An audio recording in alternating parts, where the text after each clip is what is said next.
Mbledhja intelektualëve shqiptar në Kongresin e Manastirit më 1908 është akt me domethënie të thellë evropiane, që dëshmon se forca e një shoqërie buron nga dia, nga gjuha dhe nga besimi në të ardhmen.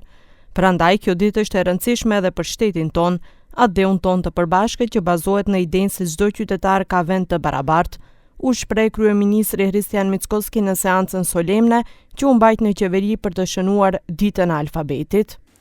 Македонија е дом на различности кои не разделуваат, туку ја збогатуваат нашата заедничка национална приказна. Албанската заедница со својата култура, јазик, традиции и вредности е суштински дел од нашата држава.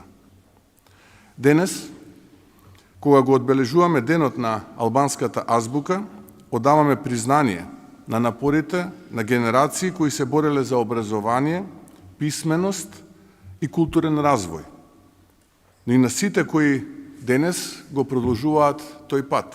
Zëvendës kryeministri për qeverisje të mirë Arben Fetaj u shpreh se përmes kujtimit të kësaj dite theksohet një parim thelbësor se në një shtet multietnik si Maqedonia e Veriut, barazia gjuhësore është pjesë e barazisë funksionale dhe standardeve evropiane të drejtave të njerëzit. Barazia gjuhësore nuk është çështje simbolike, ajo është një parim demokratik dhe një praktik që e afron vendin ton me të ardhmen që synojmë.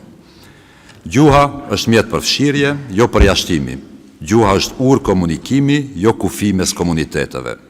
Qeveria jon synon të siguroj kushte të barabarta për zhvillim dhe kultivim e të gjitha gjuhëve që përdoren në vend, si pjesë e një vizioni modern të bashkëjetesës dhe institucionalizimit demokratik. Fetaj bëri thirrje që të gjithë të jetojnë dhe ndërtojnë së bashku për të ecur drejt së ardhmes të përbashkët europiane, gjërsa kryeministri Mickoski siguroi se qeveria mbetet e përkushtuar ndaj politikave që ndërtojnë besim ndëretnik, krijojnë hapësirë për zhvillim dinjitos të gjuhëve dhe kulturave dhe forcojnë kohezionin mes të gjithë qytetarëve tanë.